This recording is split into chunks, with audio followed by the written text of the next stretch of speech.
Hi friends, welcome to my channel TN news. இன்றைக்கான வீடியோவில் நம்ம எதை பற்றி பார்க்க போகிறோம்னா, ஈ-ஷரம் அட்டை இருந்தால் போதும் உங்களுக்கு வந்து மத்திய அரசு சார்பாக பணம் தருவாங்க. ஸோ இது எப்படி நீங்கள் பயன்படுத்தி கொள்ளலாம், மேலும் இதுக்கு என்னென்ன தகுதி வேணும், எங்கு சென்று விண்ணப்பம் செய்யணும் அப்படின்றத பற்றி நம்ம டீட்டெயிலாக பார்ப்போம். ஸோ வீடியோக்குள்ளே போகிறதுக்கு முன்னாடி நம்மளுடைய சேனலை சப்ஸ்கிரைப் பண்ணாதீங்க, சப்ஸ்கிரைப் பண்ணிக்கங்க. வாங்க ஃப்ரெண்ட்ஸ், வீடியோக்குள்ளே போகலாம். ஸோ இந்த ஈ-ஷரம் அட்டை மூலிமா என்னென்ன நடக்குன்னு பார்த்தீங்கன்னா, உங்களுக்கு வந்து மருத்துவ காப்பீடு வந்து கவரேஜ் ஆகும்.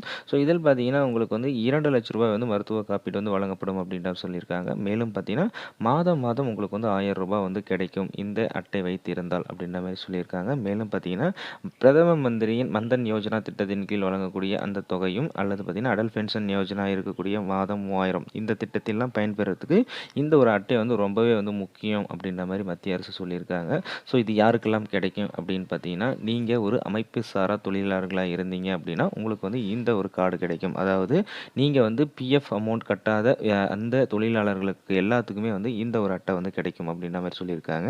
ஸோ வயது வரம்பு அப்படின்னு பார்த்தீங்கன்னா 16 முதல் 59 வயது நிரம்பியவர்கள் வந்து இந்த திட்டத்தின் கீழ் வந்து பயன்பெற்றுக்கலாம் அப்படின்ற மாதிரி சொல்லியிருக்காங்க.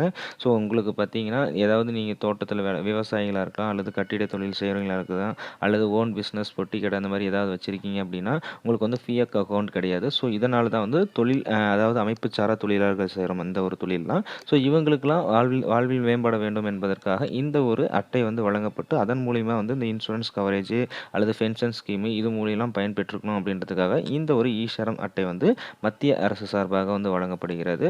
ஸோ இது எங்கு சென்று விண்ணப்பம் செய்யணும் அப்படின்னு பார்த்தீங்கன்னா, நீங்கள் அருகில் இருக்கக்கூடிய அந்த கம்ப்யூட்டர் சென்டரிலோ அல்லது வந்து இ சேவை மையத்தில் வந்து விண்ணப்பம் செய்யலாம். அப்படி இல்லைனா நீங்களே கூட உங்களுடைய மொபைல்லையோ அல்லது சிஸ்டத்துலேயோ நம்ம கீழே இதற்கான டிஸ்கிரிப்ஷனில் வந்து லிங்க் கொடுக்குறோம். அந்த டிஸ்கிரிப்ஷனில் லிங்க் கொடுத்ததில் லிங்கை டச் பண்ணி நீங்கள் உள்ளே போயிட்டு விண்ணப்பம் செஞ்சுக்கலாம் அப்படின்ற மாதிரி சொல்லியிருக்கிறோம். ஸோ மேலும் பார்த்தீங்கன்னா, நீங்கள் இந்த ஒரு அட்டையை பயன்படுத்திக்கும் பொழுது உங்களுக்கு இருக்கக்கூடிய அந்த அரசாங்கம் வழங்கக்கூடிய அந்த மானிய திட்டங்கள் அனைத்துமே வந்து இந்த அட்டையின் மூலம் வந்து நீங்கள் பார்த்து தெரிஞ்சுக்கலாம் அப்படின்ற மாதிரி சொல்லியிருக்காங்க. மேலும் இந்தியா முழுவதும் இந்த அட்டையினை வந்து நீங்கள் வந்து பயன்படுத்திக்கலாம் அப்படின்ற மாதிரி சொல்லியிருக்காங்க. அதாவது இது ஒரு சென்ட்ரல் கவர்மெண்ட் ஸ்கீம்ன்றதுனால நீங்கள் இந்தியா முழுவதும் எங்கே புலம்பெயர்ந்து வேலைக்கு சென்றாலும் இந்த அட்டையினை பயன்படுத்தி அந்தந்த மாநிலங்கள் இருக்கக்கூடிய மத்திய அரசின் திட்டத்தை வந்து நீங்கள் வந்து பயன்படுத்தி கொள்ளலாம் அப்படின்ற மாதிரி வந்து சொல்லியிருக்காங்க. ஸோ இந்த அட்டையை வந்து இதுவரை வாங்காதவர்கள் புலம்பெயர் தொழிலாளர்களாகட்டும் அல்லது பிஎஃப் கட்டாத அந்த தொழிலாளர்களாகட்டும் இந்த அட்டையினை பயன்படுத்தி அரசு வழங்கக்கூடிய மானியங்களை வந்து பெற்றுக்கொள்ளலாம் அப்படின்ற மாதிரி சொல்லியிருக்காங்க. ஸோ இது போன்று நீங்கள் அடுத்தடுத்த பயனுள்ள தகவலாம் தெரிஞ்சுக்க நினச்சிங்க அப்படின்னா நம்மளுடைய சேனலை சப்ஸ்கிரைப் பண்ணாதீங்க, சப்ஸ்கிரைப் பண்ணிக்கங்க. இந்த ஒரு வீடியோவை மறக்காமல் ஷேர் பண்ணுங்கள், லைக் பண்ணுங்கள். Thank you friends. மீண்டும் அடுத்த ஒரு வீடியோவில் சந்திப்போம். Thank you very much.